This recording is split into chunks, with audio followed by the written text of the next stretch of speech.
something's going to give. Well, you're getting it all here.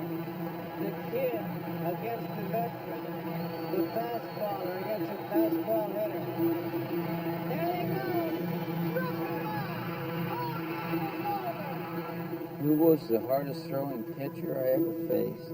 Fastest fastball. The nastiest I ever faced was the hardest thrower ever threw a baseball. The fastest I ever saw He was. was the hardest thrower that I ever saw. He had one of those special arms. He threw harder than any man I ever saw in my life. There is this powerful desire for every baseball fan to know, okay, well, who threw the fastest pitch?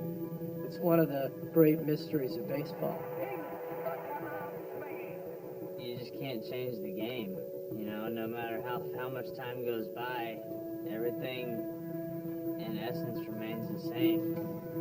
He knows I'm throwing a fastball. I know I'm throwing a fastball. This is it. Let's see what happens.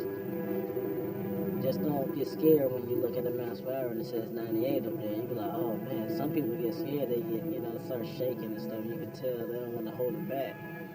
And you can see it in some of the batters' eyes, you can tell.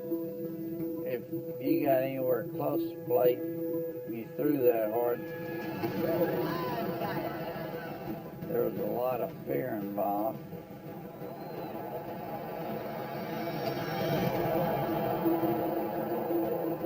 Oh, you can definitely hear a fastball. You can hear it whizzing by you. It sounds like trouble, is what it sounds like. If you're facing someone with some control problems, it can be a very, very troubling experience. Even the best batters, I kind of feel bad for them. They're in a situation that is really pushing the limits of what a brain can do. People go, well, are you scared? No, you can't have fear when you walk to the plate because that defeats you as predator-prey. And that's why I never look at the pitcher's eyes. He's the predator and you're the prey if you look into his eyes. They wouldn't look at me. Most hitters would not look at me. And I looked at them. I'd follow them up, and I'd look at them and I'd size them up. And they just look away. They didn't want any part of me. I had a license to kill out there on the mound. Oh! He thought he was hit. Holy cow! People would meet me, even players, and they said, man, you're not at all like you are on the mound, are you? I said, no, I couldn't possibly carry that persona around with me I'd be thrown in jail.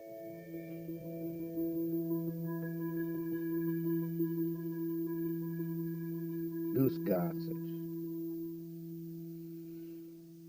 I would have to say he had the nastiest, all of it, the wind up and everything.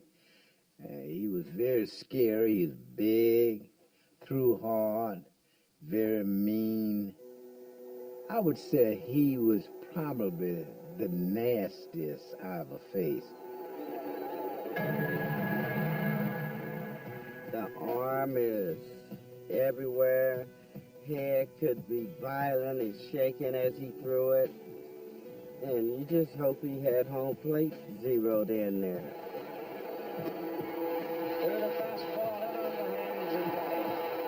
It was one of my biggest tools that I had out there was the intimidation factor. There were times that I would look at a hitter in the box and I would just look at him and go, man, I would not want to be this guy right now.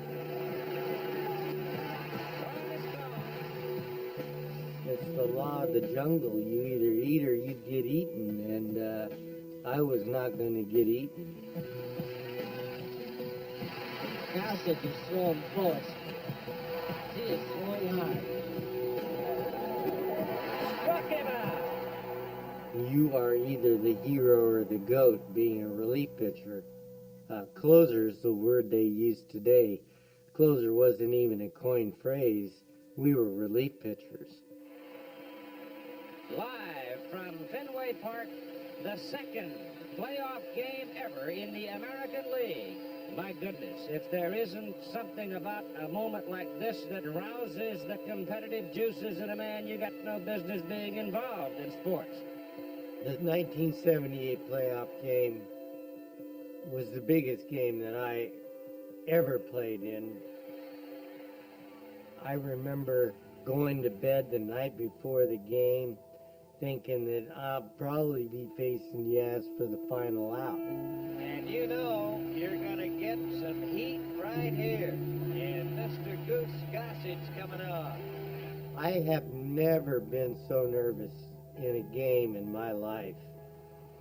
I remember coming out of the bullpen, and it was hard for me to put one foot in front of the other. I was shaking so hard. So the big youngster from Colorado comes on in relief. I came into the game in the 7th inning with one out, a couple of runners on, I believe, and I got out of that jam. And then the 9th came around, and who comes to the plate? The batter is Carl Yastrzemski. A strong game going right down to the wire. Two guys on, 2 outs in the 9th in Fenway, and Yaz is coming up to the plate. Well, I had a moment to think about, because Yaz was getting a standing ovation for about, seemed like 5 minutes. And I had a conversation with myself, and I said, gosh, why are you so nervous? What's the worst thing that can happen? I said, I'll be back in Colorado tomorrow elk hunting. It's just a game. It felt like the weight of the world was lifted off my shoulders. It was the first time all day that I had relaxed. And I knew, because when Diaz stepped in the box, the first pitch I threw him was the hardest pitch I had thrown all day. Popped up, that might be it. Meadows over third base. He'll squeeze it and it's over. And look at those Yankees.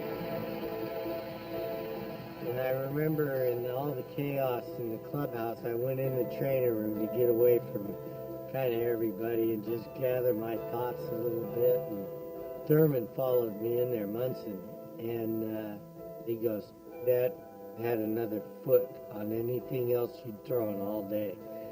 I said, I relaxed. He said, what the hell took you so damn long? Where's he at? Right down in the middle. There he is, right there, Rich Gossage. That guy could throw. Tony, you faced him. Yeah. If you're a right-handed hitter, you had no chance. Was it the pine tar deal? He was the pine tar guy. All right, here's the challenge. Brett with the bat and Gossage with the ball. I was generating some kind of power with that fastball, and George was swinging the bat as hard as he could swing it, and wow. Uh-oh. Uh-oh. That's gone. And then when he finally hit him, they threw the bat away and called you out. That was the worst part of all. Well, what they're talking about is that he's got too much pine tar. George Brett looking around and wanting to know what's going on. There's pine tar all over this bat. Jim McClellan, the home plate umpire, lays it across home plate, which is 18 inches wide. They might be going to call George Brett out. Well, he is. Well, he's out. Yes, Brett is out. Look at this. Brett is out. And name it back. That was the maddest human being I've ever seen anywhere in my life. We're walking off the field, and we're all laughing. I love being a power pitcher. If I could change one thing in my career, I wouldn't change a single thing. I said even the home runs I gave up were great.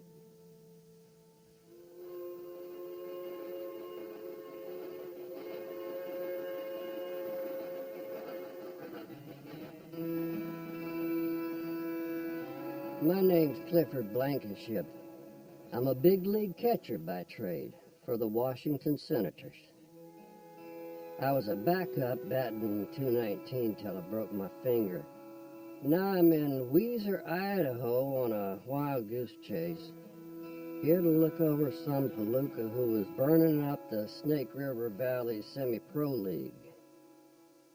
Someone sent the senators a telegram. Said there was a kid, Johnson, threw so fast you couldn't see him. And that he knew where he was throwing it, too, 'cause if he didn't, there'd be dead bodies buried at home plates all over Idaho. I get to the field just in time to see him shamble out to the mound, all arms and legs, eyes down like he don't even want to be there. Then, holy smoke. 19 years old and no one in big league ball ever had a fast one like this. So I offer the kid $500 to join the senators.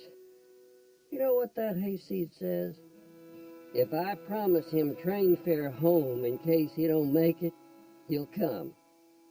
I say, kid, a one-way ticket's all you're gonna need.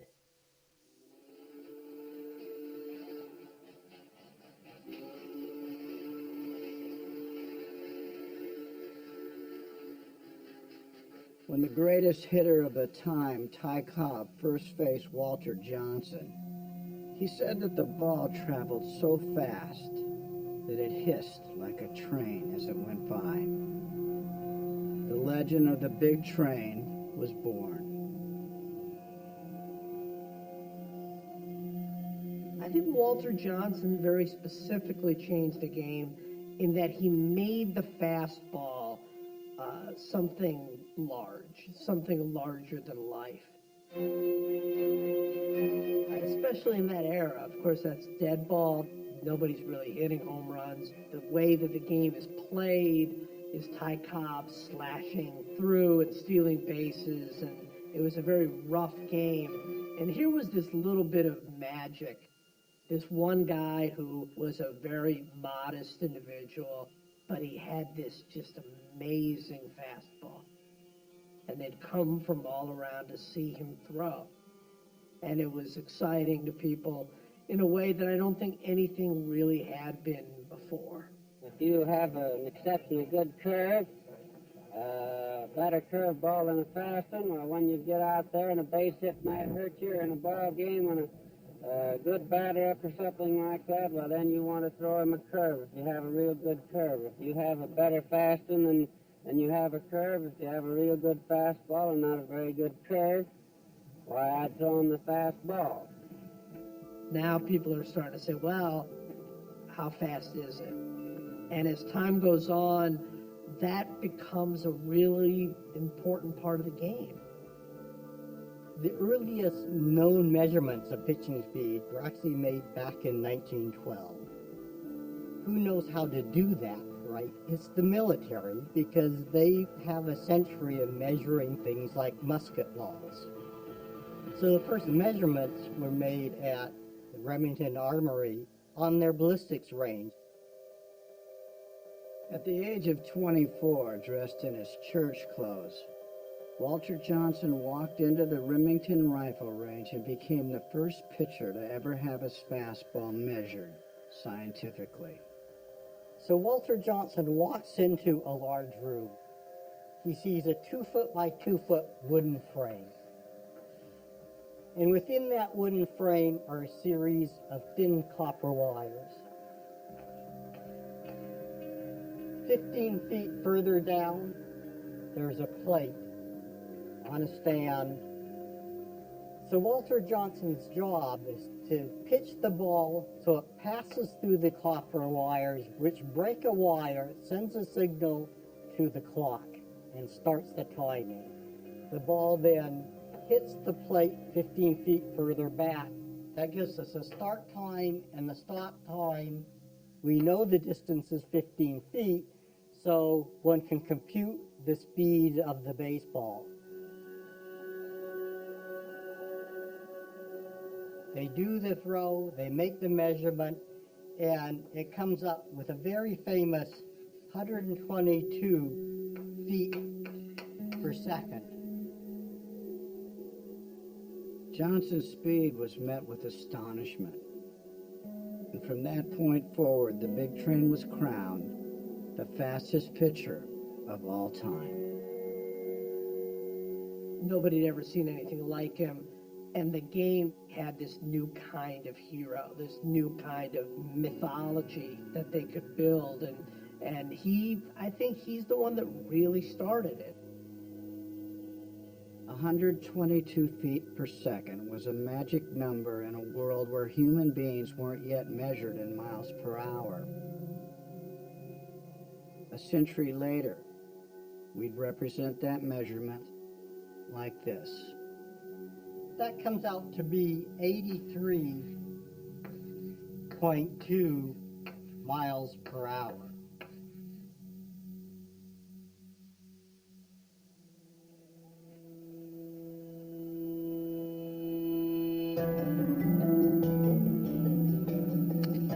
The fastball is probably the easiest thing to see because we have a radar gun. But it's probably the hardest thing to scout.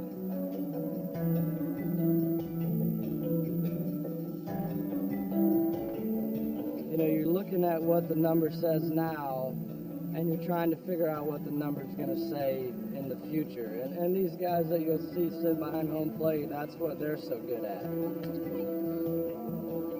It could be a high school guy throwing 86, but you see a fluid arm, you see looseness, and you know that there's going to be more there in the future. Every scout is on the hunt for the fastball with that elusive quality they call electricity. I don't know if you see electricity. I think it's something that you feel. Those are the guys, the hitters all know. The dugout lights up, everything stops. Everybody makes sure they're looking to see that guy. It almost looks like they're throwing a different ball than everybody else. Electric stuff explodes at the plate.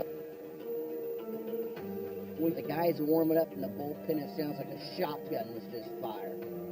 When it hits the catcher's mitt, you know it before the game. Now you start getting excited.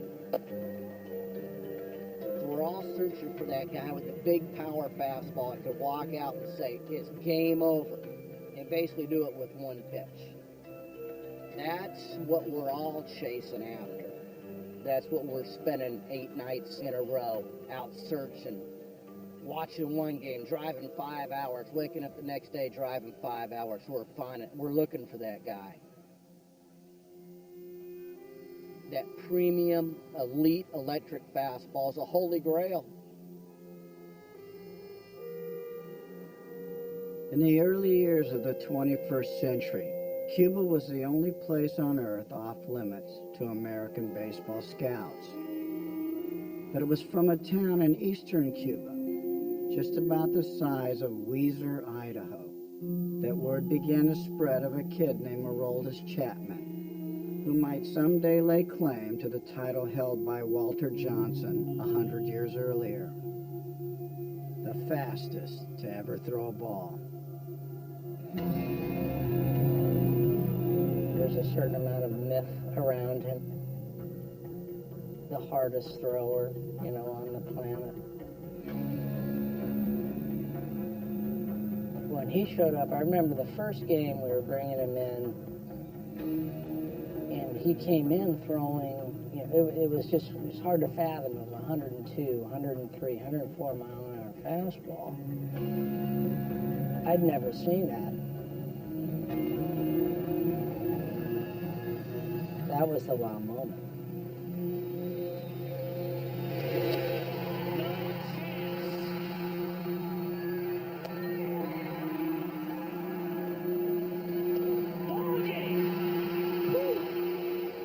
Sometimes you go up there and take one pitch, you can hear the ball go past you. Oh yeah, you can hear that school. You be like, gosh, I gotta get the head out. I ain't ready for this. That's good old country hardball right there. See you later. Number one thing going through my head is I don't want to die. You know what I mean? Him throwing a pitch that hard, and sometimes he gets a little wild. Bueno, me gusta mirar los ojos para ver que el bateador vea que no hay miedo, que no hay respeto, que debe entender como que estoy agresivo, como intimidarlo, como decirte una pelea entre los dos ahí.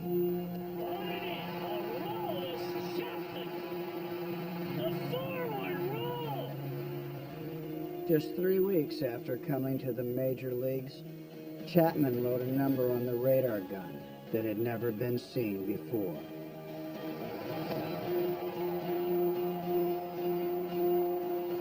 When he hit 105, I looked at that and I said, this moment, I think I've seen something I'll never see again. And if I do see it again, it'll only be from this picture here.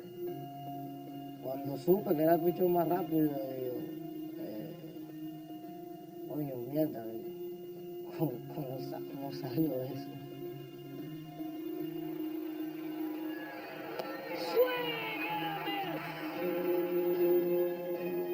El primer movimiento a lanzar hizo como si estuviera bailando y fluir mi movimiento. No sé, eso es algo que pensé que me dieron, fue una bendición que me dio Dios, creo, yo no sé.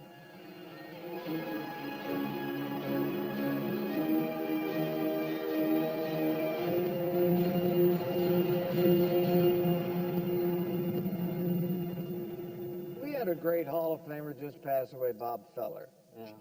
I mean, and they talked about him, they timed him with a motorcycle, Right. or he says that, but at 104. I mean, did you know people that talked about him? Oh, yeah. I played with guys that faced Feller when he was in his prime. And as he was unhittable. Yeah. Yeah. Ted Williams always said it was the toughest pitcher he ever seen. Well, that that's ends enough that, right that there. ends that. That's exactly what he said.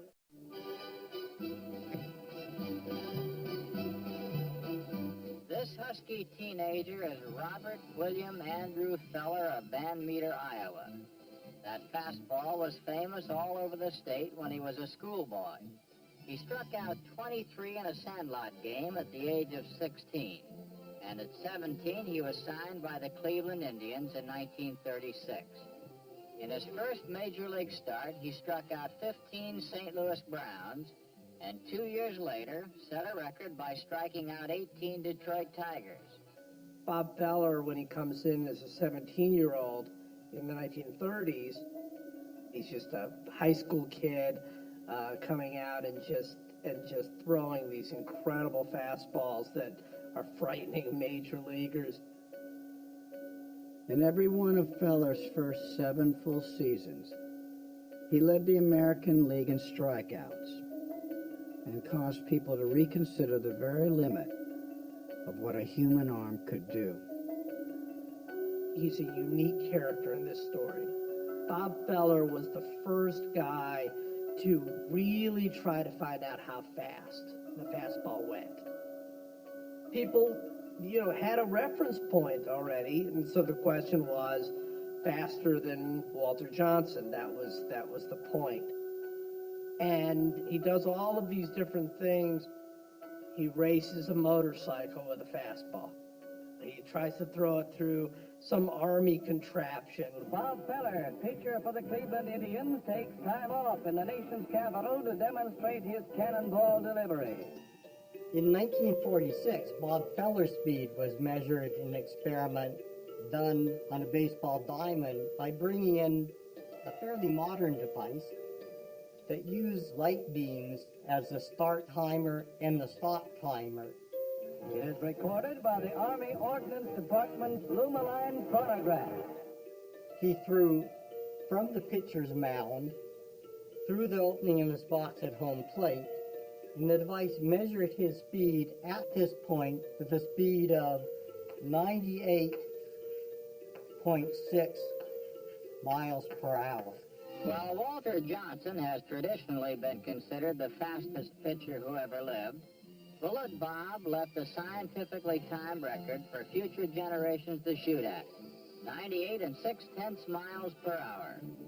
Feller pitched in the 1930s and the 1940s. I mean, Bob Feller started basically when Jesse Owens won gold medals in Germany. And at the time, there was no question that Jesse Owens was a quantum leap forward in track. They looked at Jesse Owens and said, you're not going to get any faster, any stronger, you're not going to jump any further. This is the limit of what human beings can do. And of course it wasn't. The times that Jesse Owens ran in 1936 are high school times now. And that's the way it is across the board. Every record has been smashed. So if you brought that along in baseball, if you looked at it that way, and Bob Feller was throwing 98.6, if you brought that timing with us for 70 years, people would be throwing 120 miles an hour. How come nobody has been able to find a new way to throw a fastball that's 20 miles an hour faster than anybody else? It doesn't exist.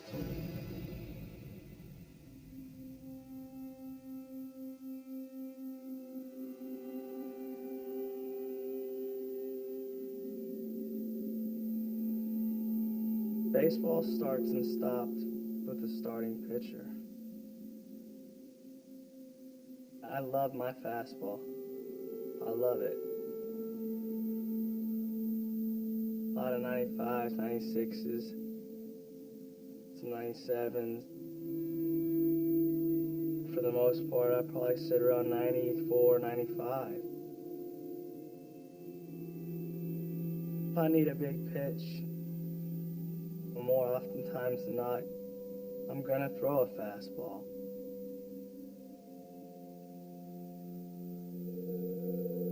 There's no better feeling than throwing a fastball by somebody, especially for strike three.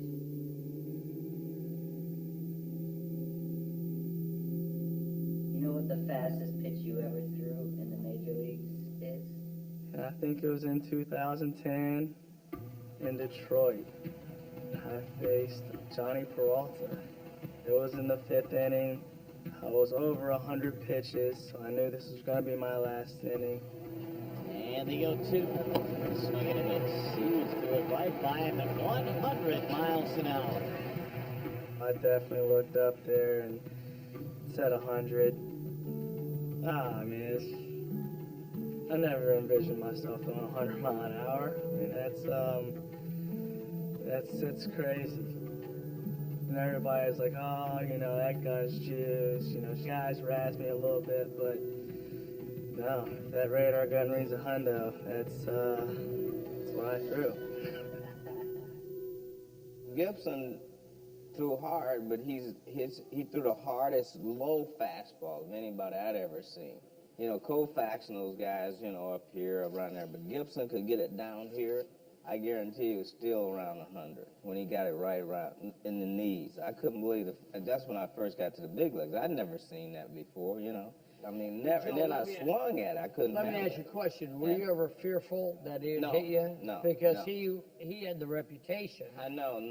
Didn't he have the reputation of just hitting people? Yeah, but he was never wild. It was one of those things. If you hit a home run off of, he would walk up to the cage before the game and say, "I'm going to get you today." Yeah.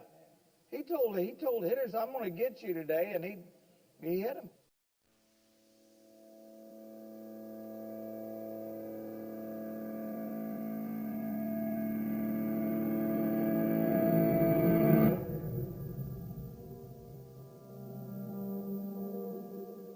I hear all of these wild stories about the way people saw me and the things that I did.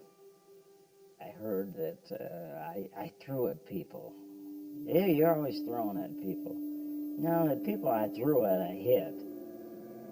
I'd never threw at a guy and not hit him. If you're actually trying to hit a guy, I would say that you probably aim at his ribs. He can move his head, he can move his legs, but the middle part of his body is very difficult to move.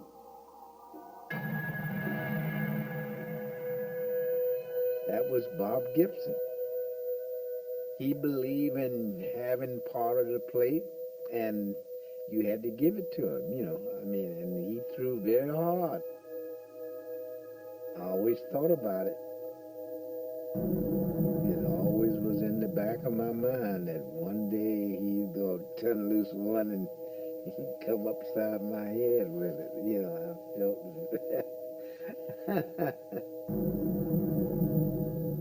Bob Gibson told me one of the greatest quotes that I've ever heard.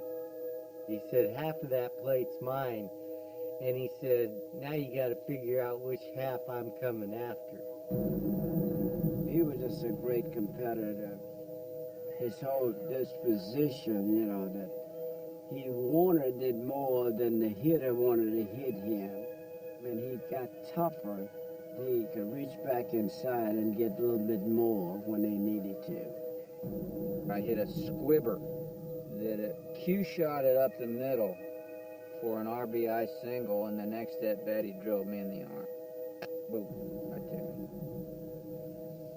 Still have a mark.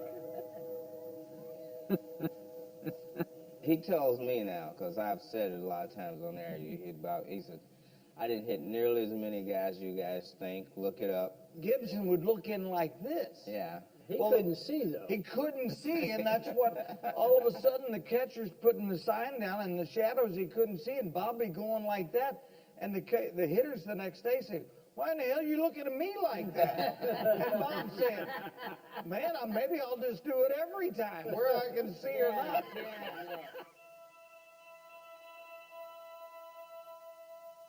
Since the day I turned 19 years old, I haven't had really good eyesight, and I wore glasses.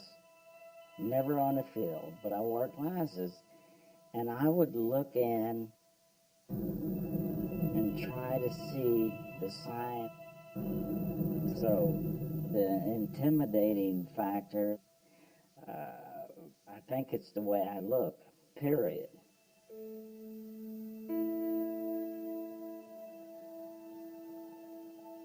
I think one of the reasons that they viewed me as this ogre is because I was a black kid.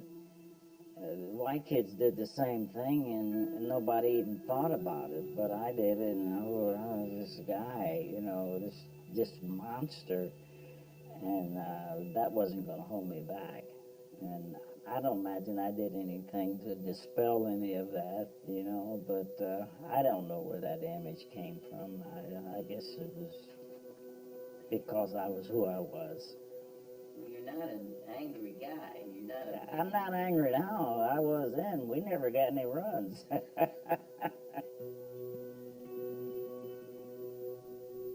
Well, anger came from racism.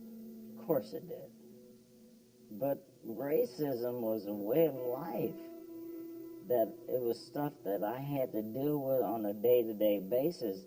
I didn't every once in a while go somewhere and all of a sudden there it was. No, it was there and it followed me all the way through my childhood, and not just through the childhood, through the first part of my major league career. It was there. That fueled a lot of the anger that I suppose I projected. I don't know. I'd have to be on the outside looking in. All I knew was the way I felt. And I felt that I had to be better in order to get just as far, and I was determined to do that. In 1968, Bob Gibson delivered what by many measures was the greatest season any pitcher ever had in Major League Baseball. In 1968, I was in a zone that entire year. At the age of 32, I was probably as bright as I ever was going to be. I was strong. as I ever was. I had complete control over the game. I felt like I could throw the ball anywhere I wanted to throw it. That's the zone that I was in. And I was in this zone for a complete year, which is kind of unusual. You might be that way for a game or two, but not for a full year. Hoot won 22 games, including a record 13 complete game shutouts. His earned run average became one of baseball fans' magic numbers, like Hank Aaron's 755 home runs or DiMaggio's 56-game hitting streak. 1.12, a staggering 35% lower than the next best figure ever recorded in the live ball era. You know, you talk about angry, but look, I lost 9 games that year. Because if it wasn't a 1-0 game, I didn't win. And I would sit by myself on the bench, and nobody would come near me because I was pissed off. You know, just get me a run. And my roommate, Kurt Flood, we get 1 run. He said, "Okay, roomie, we got it. Hold 'em." He thought that was funny, but that was not funny at all. In Game 1 of the 1968 World Series, Hoot capped it off with the most dominating performance in series history. 1-2 pitch to Gadd. Struck him out of the blazing fastball. The 2-2 pitch to McCullough. Struck him out. Got him!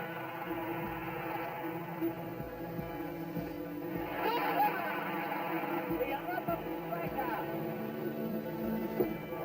He struck him out swinging.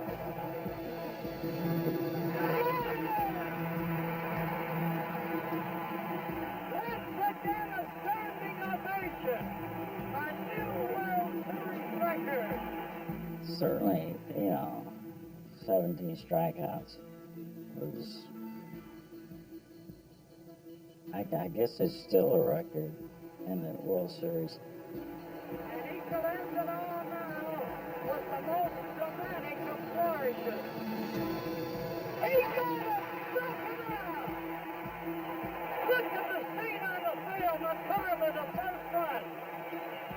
A new world record of 17 strikeouts in 1 game.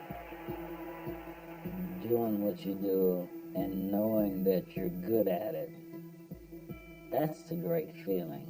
Not just playing ball, but I knew that I was good at it and I could do pretty much what I wanted to at a certain point in my career, and that's a wonderful feeling.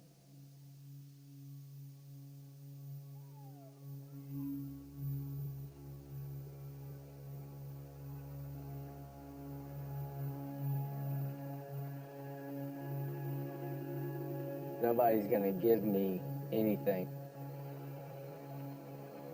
I need to work for it.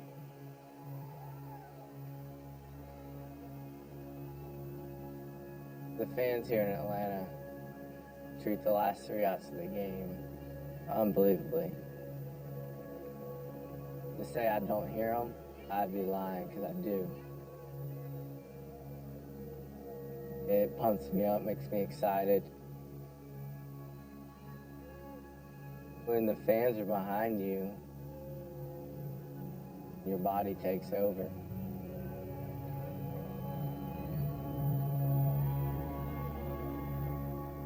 That's hard to explain, but it seems like it happens every time.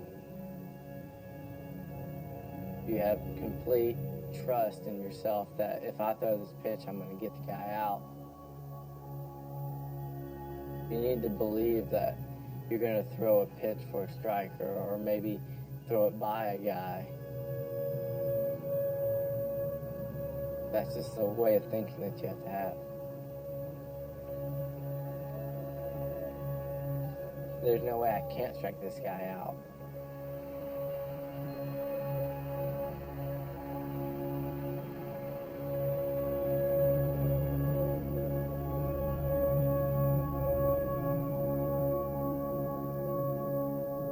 They played their hearts out for 9 innings for us to win.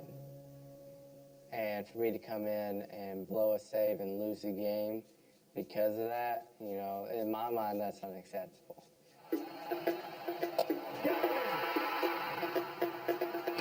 Swing and a miss, it's all over. No one wants to hit off Craig. No one's going to say, man, give me a bat. I want to go up there and hit off this guy. So when the ninth inning comes around, you hope your spot's not up. You know, he has that little stare that he does when he's getting ready to pitch. Definitely has a really hard fastball. It comes at you, can pound the strike zone. 9 times out of 10, it's a fastball. He is the best closer in the game, by far. Comes in and closes the door. Washington, good night. He wants to, shove it down your throat every single night he faces you. His fastball is electric. In his first 4 seasons as a closer, Craig Kimbrell led the league in saves every year, a feat unequaled in baseball history. But even at 99 miles an hour, no pitcher in baseball has a smaller margin for error than the closer. You never know what's going to happen. It could change in one pitch. 4-4 game, 2 outs here in the bottom of the 9th inning, and down to be 2. The thing in baseball is, being a reliever, they say have a short memory. But how I approach it is, you want to have a short memory, but you don't want to forget. 2-1-2. In the air, left center. Oh, 2 to win it. What an unbelievable finish.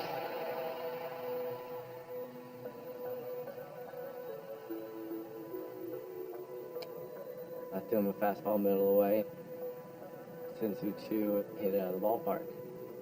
Tipped my cap to him, and I just had to move on for your next outing and the outing after that.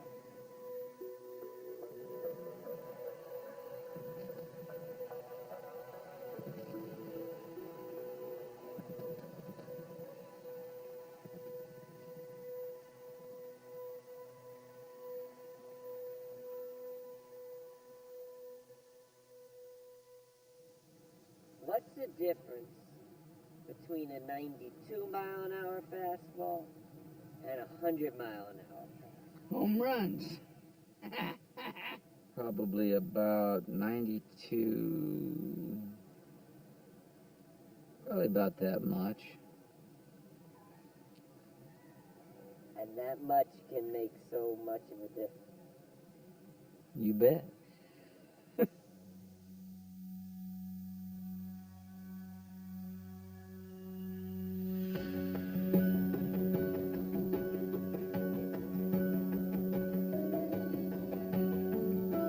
If the 2 pitches were thrown together, when the 100-mile-an-hour pitch reaches home plate, the 92-mile-an-hour pitch would still have 4.5 feet left to travel.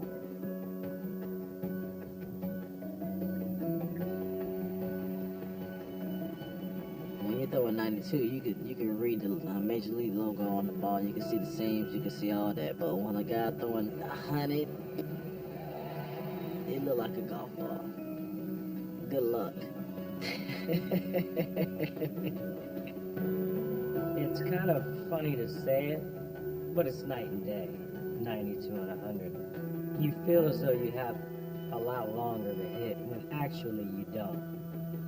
The difference between, say, a 90-mile-an-hour ball takes about 450 milliseconds to get to plate, and a 100-mile-an-hour ball takes 396 milliseconds. That 50-some-odd milliseconds is crucial brain time. 50 milliseconds is an eternity in this kind of a process. If you, as a rough estimate, assume that every synaptic connection takes about 2 milliseconds, an extra 50 milliseconds or so gives you about 25 times the number of computations. So you get about 25 times the information just because you have that extra 50 milliseconds. But at 100 miles an hour, you're given almost no time to make a decision. And it's getting close to that range of where it's physiologically impossible to actually plan the voluntary action based off the information in the ball.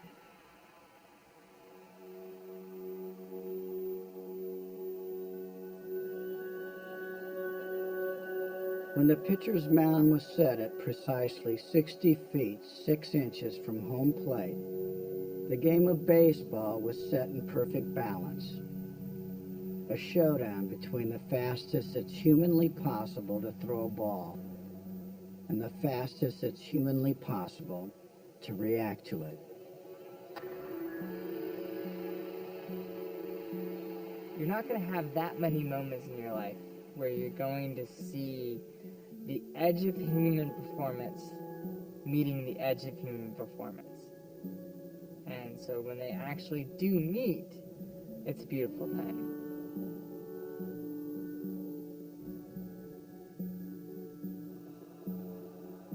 The pitcher is pushing the limits of how fast a ball can go.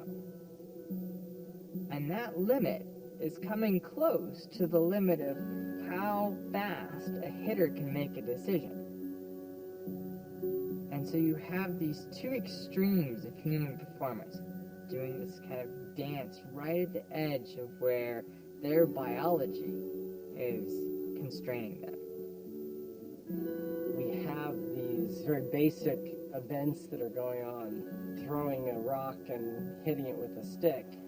And it's only when we realize how hard these things are, how precisely balanced batters and pitchers are, that we really come to appreciate the beauty in this and the marvelous way that the game is set up to make this balance fair. The pitcher winds up. As the pitcher's arm swings around, the hitter's brain can make a little prediction as to roughly the trajectory of the ball before it's even left the pitcher's hand. And then the pitch is released. A 100-mile-an-hour fastball reaches the plate in 396 milliseconds, faster than the blink of an eye. Anytime that you blink is by you. That's how hard the fastball is coming to you if it's 100 miles an hour. If you blink, by you. Unlike any other sport, the game comes down to what a person can do in less time than it takes to say the word fastball. Imagine we start a clock as the pitcher releases the ball. That starts this propagation of computations that happen in the brain that try to localize where the ball is in space and where it's going. It tries to predict the ball's trajectory. The ball is moving too fast for you to be able to track it with your eyes moment to moment. Your eye is rushing ahead to the point where you expect to see the ball. You don't know exactly where it's going to be, but you're making your best guess. And you have a couple hundred milliseconds at best to pick the next position where you're going to put your eyes. So right at midway, you get one glance at the ball. That's your decision point. You better be planning your swing now if you're going to hope to hit the ball. If you're used to seeing a ball moving at a certain speed, let's say 90 miles an hour is your average experience of seeing balls, that prediction is going to put you where the ball would be if it's traveling at that assumed speed. You move your eyes to right where the position of the ball should be for 90-mile-an-hour fastball. But lo and behold, this pitcher has some extra gas, and they pitched it at 103 miles an hour. It left the pitcher's hand, you look where it should be, it isn't there, and from your perspective, it's almost as if it disappeared. Poof, it's gone. One of the ball got to 50 feet, it disappeared. It was almost like a jet taking off. All of a sudden, whoom! You can lose a baseball between the pitcher's hand and it getting on you. Your brain tells you to swing. You knew you were going to make contact. And then you swing and miss, and your brain goes, why'd you miss?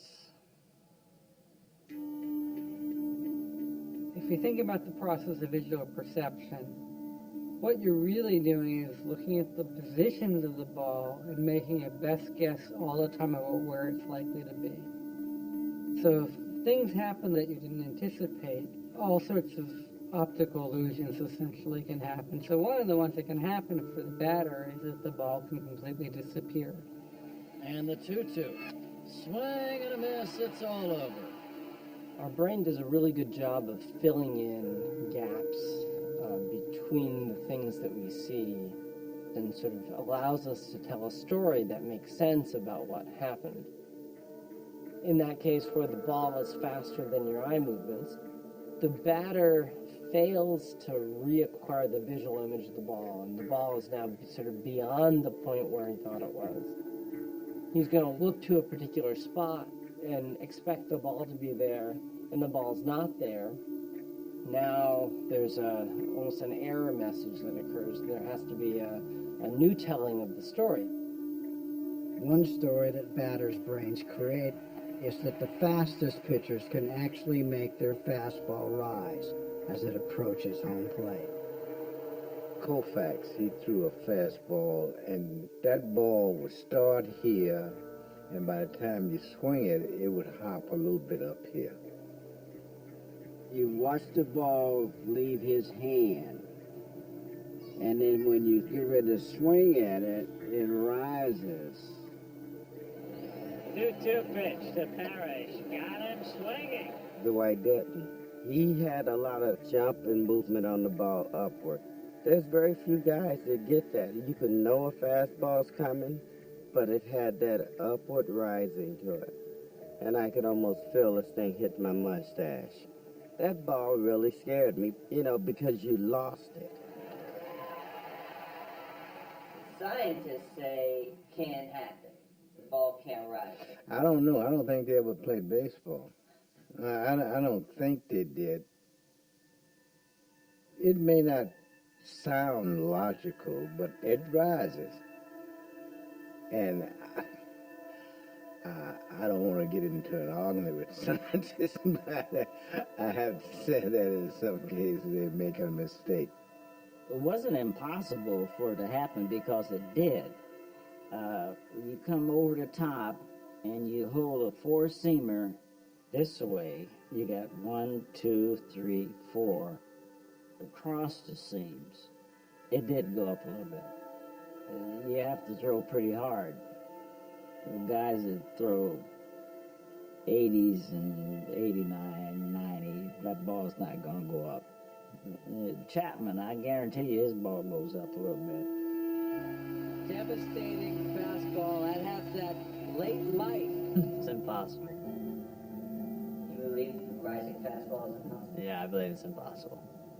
But I think, I don't think it's possible for a fastball to rise, but I think it's possible for a ride, something that's different. Well, I tried to get the ball to ride.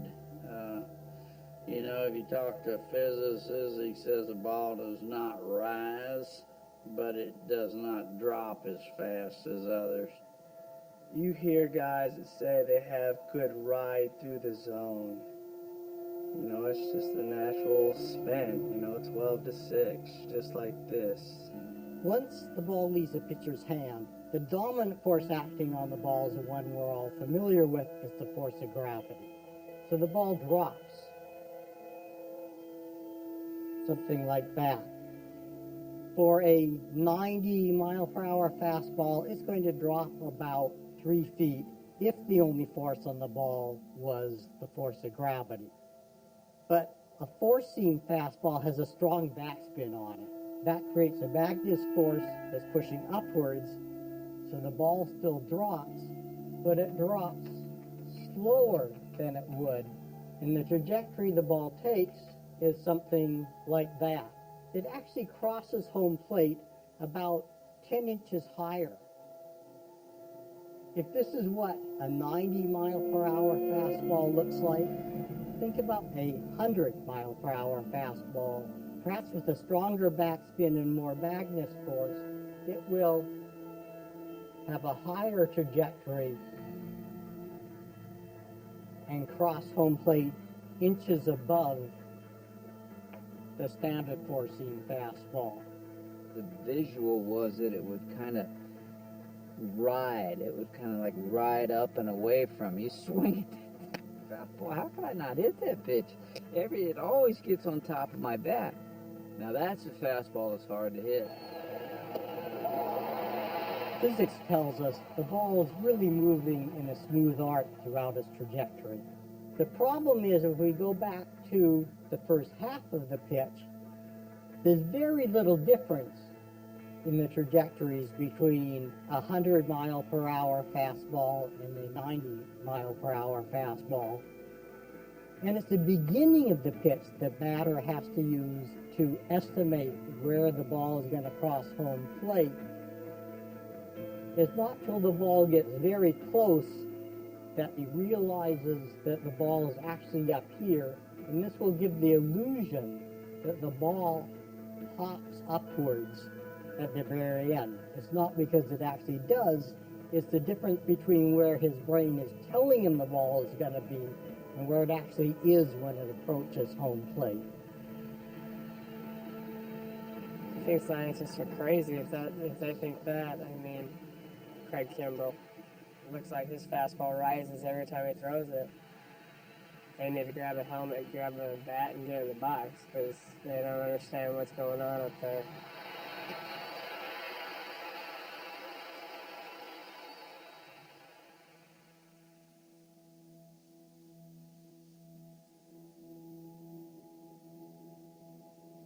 I want to see if you recognize him, even know the name.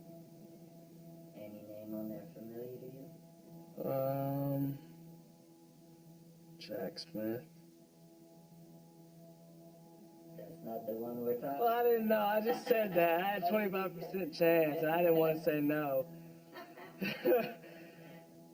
No, I mean, I don't. Steve Dalkowski.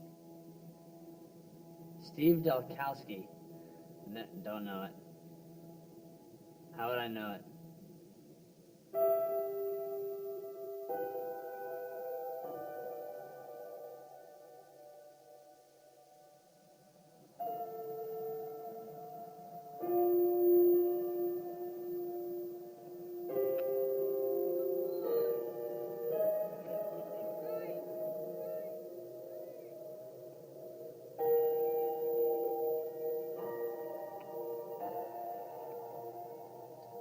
Show you something and ask you to tell me who you see on that card and tell me about him.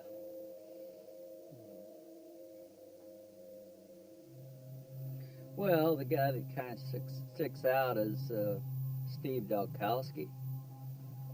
What is it? That guy right there, can you Steve Dalkowski. 1963 Rookie Stars. Oh my God. I want you to take a look at this card and see if there's anybody there you've heard of. Speaking of the fastball. Oh, yeah. Yeah. This Jalkowski, he's legendary. There's no man on earth that ever had more talent. No man. There's a man that if he could have gotten it over, I really believe could have just made his living just throwing fastballs.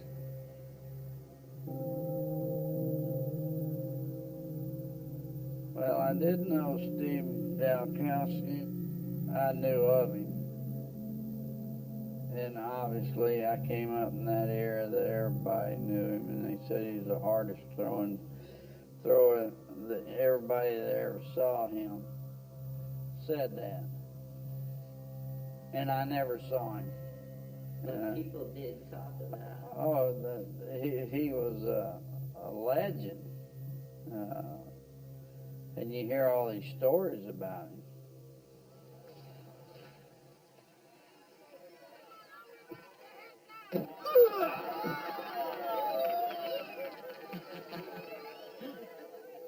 Like Bull Durham's Nuke LaLoosh, who was based in part on Dowkowski.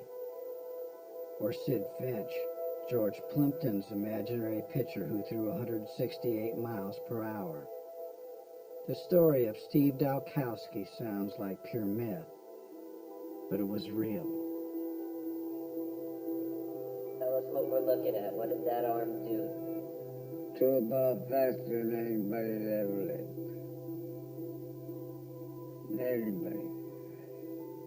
The nastiest I ever faced was the hardest thrower ever threw a baseball, was Steve Dowkowski. You know, you get into discussions about who threw the ball the hardest. Well, this guy will come up in every conversation that the guys played back in the day saw this guy throw. They said that he was the hardest thrower that they ever saw. And this is hard to believe, and as you get older, the stories get bigger. But I was there. Steve and I played together for 2 years in the minor leagues. He's sort of a cult figure in a way because he never played in the major leagues. We were teammates in Elmira in AA, and he was running in the outfield one time, and I said, Steve, can you throw that ball through this fence? And it was one of my sixes. He said, I don't know. And he hadn't even warmed up. He grabbed the ball and just fired it at the wall and threw it right through the wall. I said, I guess you can. One game, he broke my shin guard, split my shin guard. Another game, he broke the mask, the bar mask that I had. So after that, I got a wire mask. I said, man, I'm not taking any chances. But he threw harder this day than any man I ever saw in my life. Who taught you to throw fast? You don't teach people how to throw fast. It just comes natural. I would love to have seen him throw at his prime. Because what people said about him, obviously he had one of those special arms. Befitting the legend of Steve Dowkowski, no one has ever found any footage of him pitching. Tell me about that guy. He's a good guy, yeah. Couldn't throw strikes. Yeah. He was very wild. Sometimes when he threw BP, it was questionable if he could throw it in the cage. I would do this, and the ball would go like that. Out of control, let's see. His problem was more up and down than it was in and out. You could tell Steve to throw the ball, and I want you to hit a foot in front of the plate. I want you to throw the ball 59 feet, and the ball would be over the catcher's head by the time it got to the plate because his ball had so much backspin on his ball that the ball rose that quickly. Everywhere he pitched, he set strikeout records. But for every new mark for strikeouts, there was another new record for walks. He pitched 697 innings and had 1,099 strikeouts. And he had more walks than he had strikeouts by 100. Pretty amazing. He still had to throw the ball over the plate. Could not throw a strike. Tried everything. I mean, everything. All he wanted to do was get the fastball over, and he could not do it. What a shame. over the years, it almost became an obsession with him to try to conquer his control. And he was getting better. He wasn't perfect, but he was getting better. In 1962 at Elmira, under a new manager, the future Hall of Famer Earl Weaver, Dalkowski finally found the plate. Over his final 52 innings that summer, he struck out 104 while walking only 11. After all them years in Madrid, I finally got the word that I'm going to have a chance to make it. That felt real good. In spring training 1963, Dalkowski pitched in 2 games against the Dodgers and the Yankees, allowing no runs and no hits. Topps printed his baseball card, and the morning of his final appearance he was told he had made the team and was fitted for a big league uniform for the very first time. Then, with 2 outs in the 3rd inning, Steve came off the mound to field a bunt. As he threw to first, he felt a pop in his elbow. Tell me about walking off the field and knowing that you were hurt. I said, why me? And I started crying. Yeah. Steve went back to the minor leagues. He would never throw a pitch in the majors. I felt so bad about him because when he was trying to get it back, you could walk downtown at 1 o'clock in the morning, you'd find Steve sitting down there with a bottle of wine. I mean, it really, really tore at his heart. It's a shame that a talent like that never got there.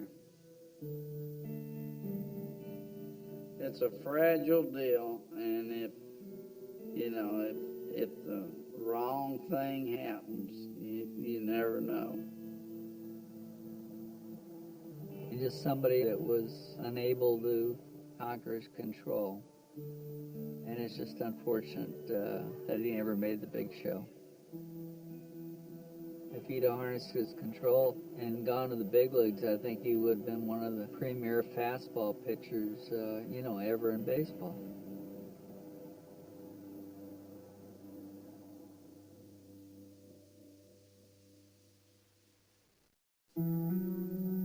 During the years that Dalkowski was struggling to just find the plate in the minor leagues, another lefty was working to control the lightning in his own arm in the majors. This pitcher, it was said, had been born with the left arm of God. And when Sandy Koufax harnessed his gift, he became a legend. Untouchable. Boy, I mean, it came in and it went, you could hear it go, wow.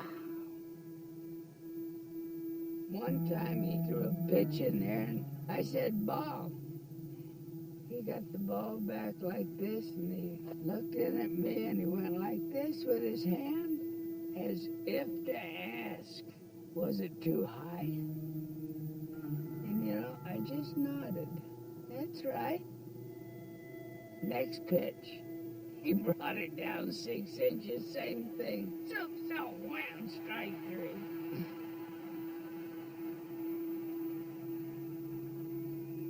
What a grand thing to sit back there and see this.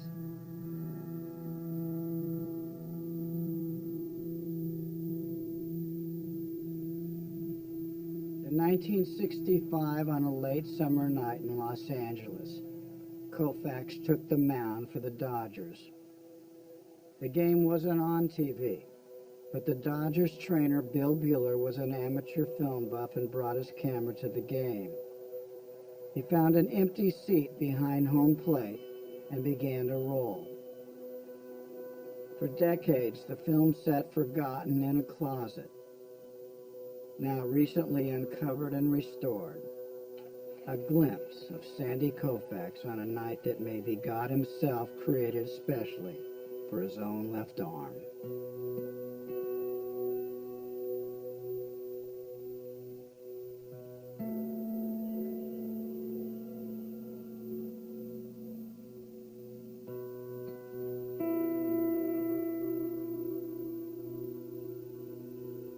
Batter after batter, Koufax was pitching with mastery, precision, concentration, and a fastball that split the night. With his handheld camera, the Dodgers trainer was capturing history. Till there were 2 out in the third, and Bill Bueller ran out of film. Only the 29,000 at Dodger Stadium that night actually witnessed what happened next. Through 8 2/3, 26 up and 26 down. And to capture the final moments, there was nothing but the Hall of Fame voice of Vin Scully on the radio, making imagination real and baseball that night perfect.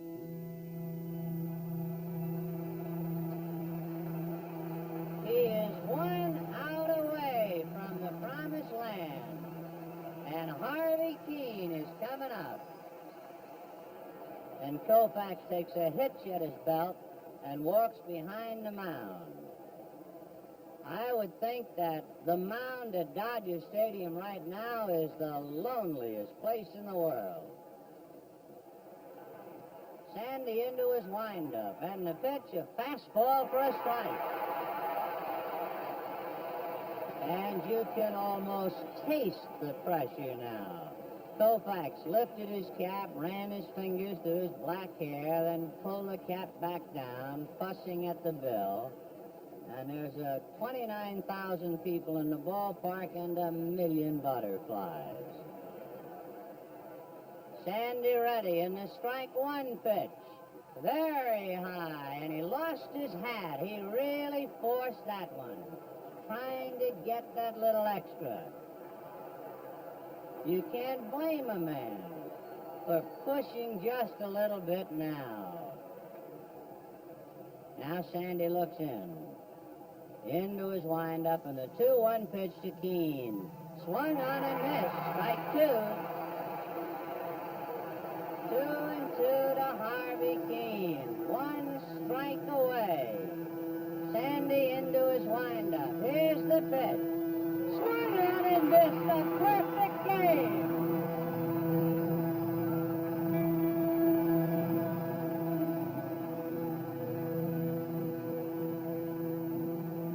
A warm summer night, a golden voice crackling over the airwaves, and a fastball no one could hit. Baseball fans didn't have to see it to know how it felt, because in our minds it was the thing we always see. The phenom made good, the dream made real before our eyes. The pitcher with the gift of the fastball, commanding the magic in his arm. For me, I don't know, I think Koufax's was the most consistent of any fastball that I had to face, day in, day out. I say to all the guys, I said, I don't think anybody threw harder than Koufax. I have to tell you a story. I grew up in San Francisco watching Koufax against the Giants and those guys all the time. As a kid, you said, man, I just want to face Sandy Koufax. You get that in your mind, you want to face him, right? So my rookie year, we're going to Dodger Stadium, and Koufax is going to pitch the next day. Validation. And I'm like, man, I can't wait. And the guys on the bus look at me like I'm crazy. Are you stupid, or what do you want to do, right? So, and I find out the next day I was stupid, right? So I mean, honest, it took me 2 at-bats before I even fouled a ball. Right? He just blew me away the first time, the next time, then I fouled the ball, right? I came back, and I told one of the guys, I said, I got him now. He struck me out, see, right? So I go back up and I hit a pop-up. I said, I told you I got it.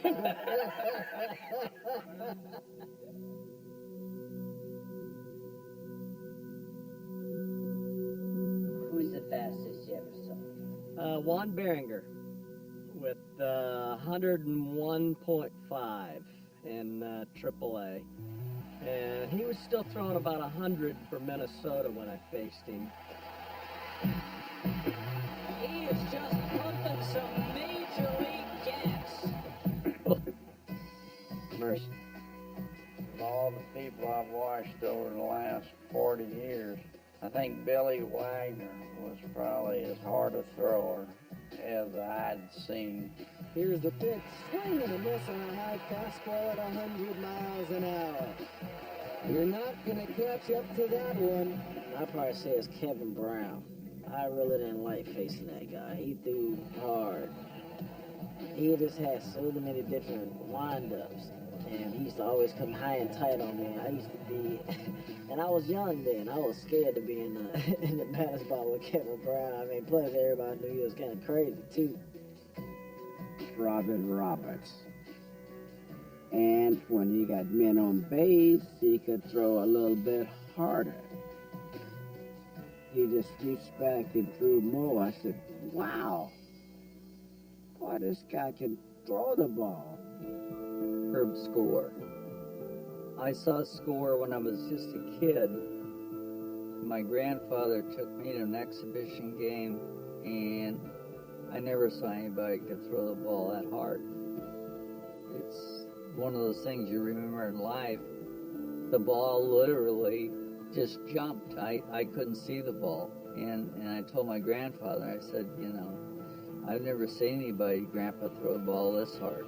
And the young hard thrower, Joel Zumaya, the rookie, into the game.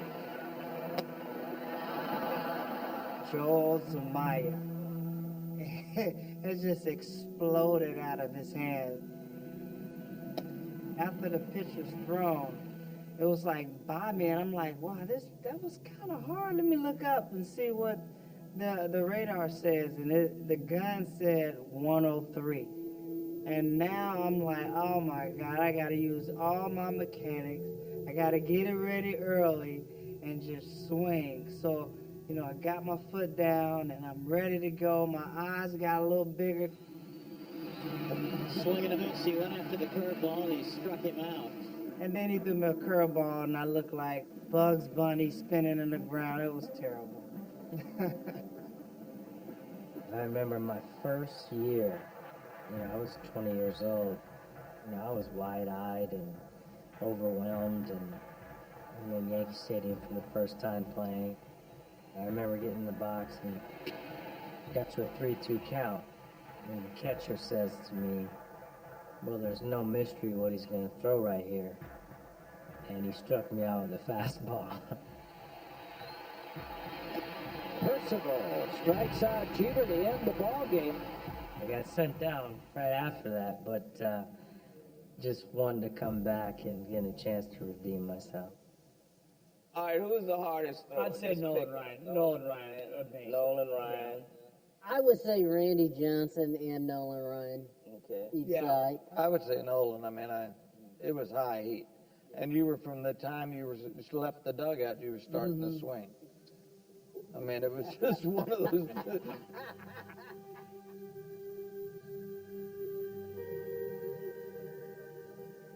You know, when I threw a fastball right and I stayed with it, I knew as soon as it left my hand whether it was the right pitch or not, it was thrown correctly. That was a gift.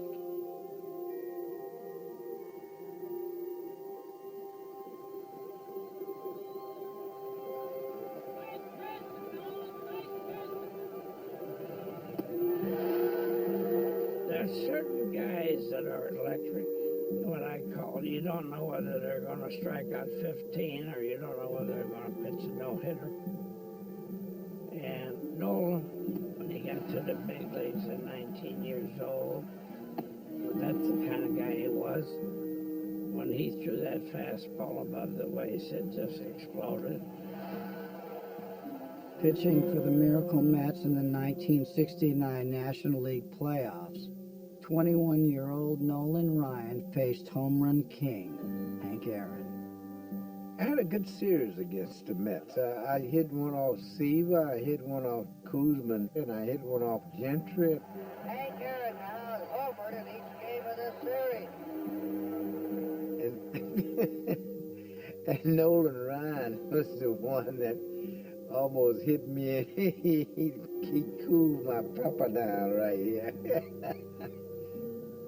I grew up in the era that it was understood that 0-2 you knocked the hitter down and that you established that you would pitch in. And that's the way I was taught, that intimidation is a tool that you can use. And I tell people that that's a lost art nowadays.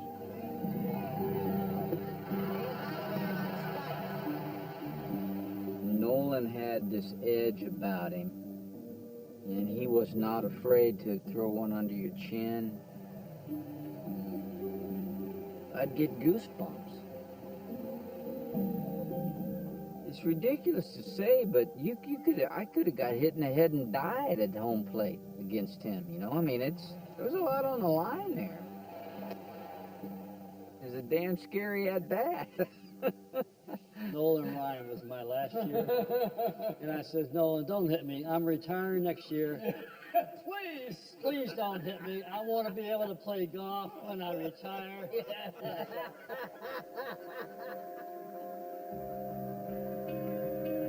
With the Mets, Ryan struggled to control the lightning in his arm. I just threw as hard as I could for as long as I could. There were times, you know, that when I released the ball, I didn't know where it was going. It's kind of like what Oscar Gamble said. He said, a good night tonight's 0 for 4 and don't get hit in the head, you know. In 1971, when the Angels called the Mets looking to trade for pitcher Gary Gentry, the Mets refused. The Angels settled for their second choice, and Nolan Ryan moved to California. Nolan Ryan, when he first started, was incredibly wild. So when the trade came in and the headline, is he Rex Barney, is he Sandy Koufax, there was a lot of reason to believe that he was Rex Barney. The great line about Rex Barney was that he would have been a great pitcher if the plate had been high and outside. And Nolan Ryan could easily have become that. What nobody knew about him, and I don't even know if Nolan Ryan knew about himself, was that he had this extreme competitiveness. So he had the great arm, and he had this just hunger to be successful every single day, every single pitch. Almost immediately, Ryan began an assault on baseball's pitching records. First came the single-season mark for strikeouts.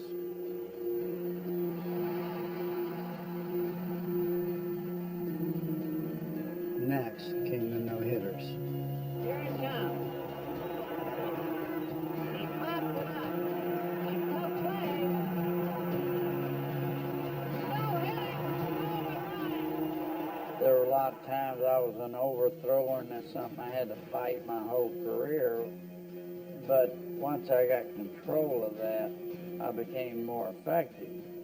And I knew if I hit my spot, they weren't going to hit it. They're rooting for Ryan to throw one more strike. The 2-2 pitch. James strike.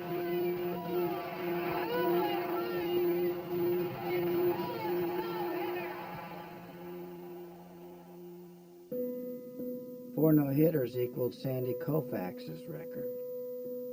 There was no doubt that Ryan's fastball was the fastest in the big leagues.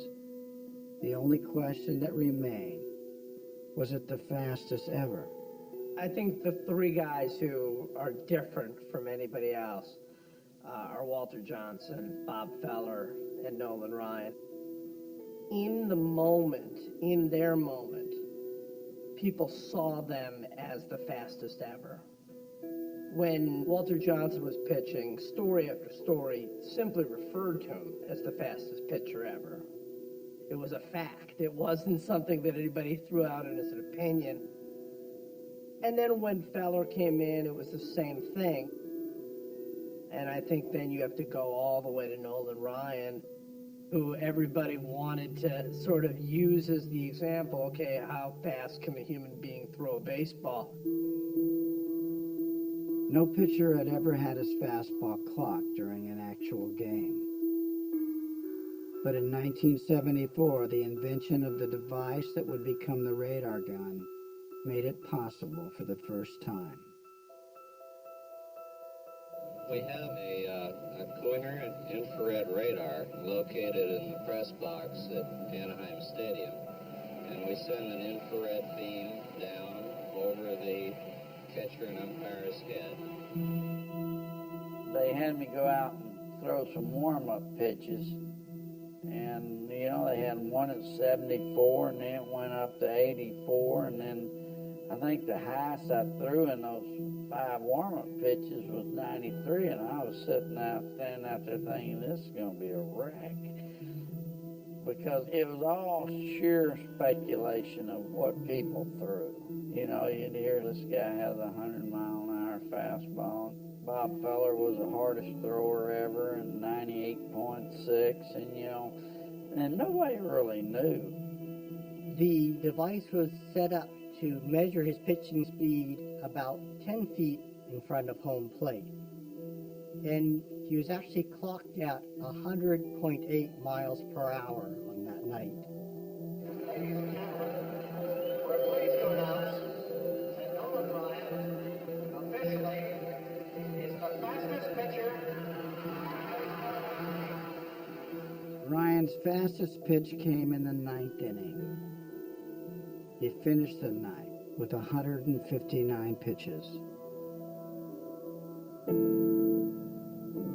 Ryan was officially sanctioned as the fastest, but as time passed, what became even more amazing than how fast Ryan threw was for how long he could throw that fast. Well, I pitched a game against Louis Tiant in 74, where I threw somewhere around 232 pitches. I walked 10 and struck out 19. Nolan had pitched 15 innings against the Red Sox on Monday, and Friday was his day to pitch, and I said, you want an extra day? He said, no. He said, I want to pitch Friday. So I'm not going to tell Nolan Ryan he needs an extra day. That's if he wants to pitch every 4th day, and he went out there and he threw a 1-0 shutout. When I started the game, my intent was to finish the game. That was my game, and I didn't want to turn it over to somebody, and if that's what it took, that's what you did. You know, he had 77 games where he was leading in the 7th inning. And he finished all 77 of them and won them.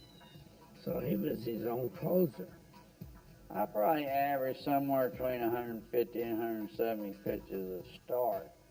And on today's, that's unheard of, and anybody allowed a pitcher to do that, they'd run them out of town. Ryan was 27 years old and believed his days as a fireballer were numbered. I don't look for longevity, he said. If I can escape injury, I should be a fastball pitcher for another 5 years. When I went to Houston as a free agent in 1980, I asked for a 3-year contract because I was 32 years old, and I figured, you know, in 3 years, that's probably would be a reasonable time I'd be out of the game. But the Ryan Express was just getting started.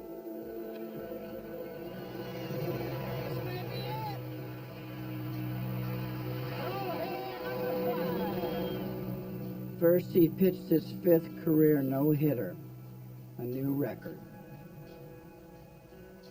Then at age 36, Ryan broke Walter Johnson's all-time strikeout record, a mark that had stood for 56 years, longer than Babe Ruth's career home run record. And there's the record breaker. 3,509 strikeouts. No. 5 years later, Ryan became the first 40-year-old to ever lead the league in strikeouts. And if that wasn't enough, he led the league in ERA that same season. The Ryan Express continues to blow people away. He went to the Texas Rangers and led the league in strikeouts for 4 straight years, including over 300 strikeouts at age 43. Strike three, there's 300. And the no-hitters kept coming. Looking for a career 7th no-hitter at the age of 44.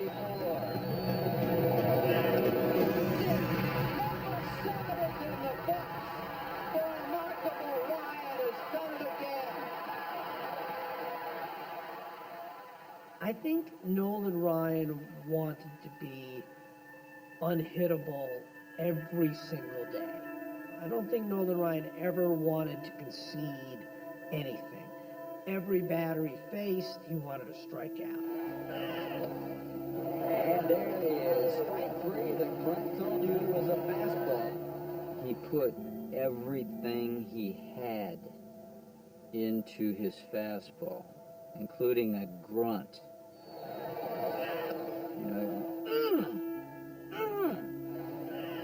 Nolan's grunted very loud when he threw a fastball. He threw it as hard as he could throw it, and no one else did that. He struck it on swing.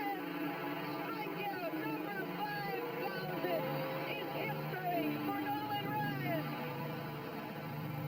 He just keeps going and going and going until the point where he puts the record 2,000 strikeouts ahead and is so far ahead that nobody's ever going to touch that record. I mean, it's just, it's staggering. He was still throwing 96 at that age. He was still throwing 95, 96. And it was always a tough at bat. In his 27th season, at age 46, Ryan felt a pain in the elbow. What happened was I'd pitched in Anaheim 5 days earlier, and my elbow was sore, and obviously I didn't know it at the time. I probably had injured my elbow, and so when I warmed up in Seattle, my elbow was bothering me. And as I went out and tried to pitch in the game, I had nothing. Gave up a grand slam. I didn't get anybody out, and it kept getting worse, and then it just finally popped like a rubber band. Inside, bring one. Oh boy, that's not good. And I knew that I'd torn it. He turns to Kevin Kennedy, He's and that's finished. it. Oh boy. I just hope this isn't the way it ends. The sign says, Nolan, thanks for the memories, and the Kingdom fans are standing. It wasn't exactly the way I envisioned walking off the mound for the last time. Nolan Ryan's last fastball was clocked at 98 miles per hour.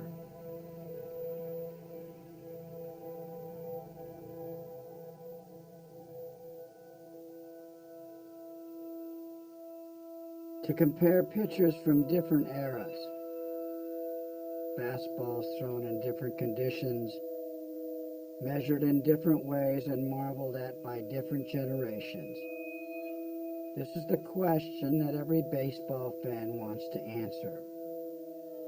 Who really threw the fastest ever?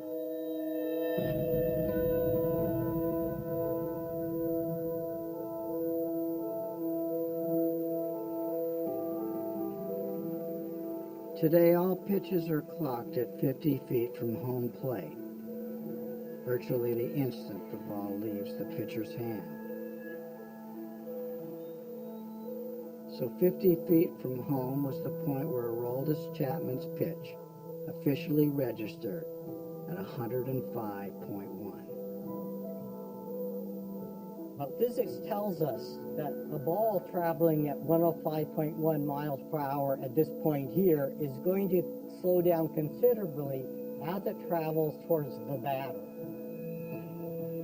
As the ball is moving, it has to push the air out of the way, so it's losing energy to the air, and that causes it to slow down. This is called drag. So what are the methods used in the speed test for Walter Johnson, Bob Feller, and Nolan Ryan, the three pitchers known in their own eras as the fastest of all time? Walter Johnson's reading of 83.2 miles per hour starts to feel different when we look closer at the apparatus used, in which the trigger, a wire target, sat 60 feet 6 inches from Johnson, and the metal plate that completed the test was 15 feet behind that. What that means is you're actually computing the average speed of the baseball as it passes from the wire frame to the plate. So effectively, you're measuring the speed of the baseball at this point right here, which is about the equivalent of 7.5 feet behind home plate. But we're interested in the speed of the baseball at this point here, about 50 feet in front of home plate, because that's our standard point of comparison. So we have to make a correction for the fact the ball's gone actually from this point here to this point here, a total of 50 feet plus 7.5 is 57.5 feet. At a rate of 1 mile per hour for every 5.5 feet, that makes a correction of about 10.6 miles per hour. So we really should be saying 93.8 miles per hour. In 1946, Bob Feller's pitch was measured right at home plate. So to compare to today's pitches, we have to estimate what that pitch would have been 50 feet in front of home plate. So that means we have to take the 98.6, add 9 miles per hour, and we can estimate that he was pitching with a speed of 107.6 miles per hour for that pitch. Nolan Ryan's 100.9 mile per hour pitch requires a similar adjustment. In 1974, the radar gun is positioned to pick up the speed of the ball about 10 feet in front of the batter. And again, we really would like to know what that speed was at about 50 feet in front of home plate. To do that, we add on about 7.5 miles per hour, and we come out with a number of 108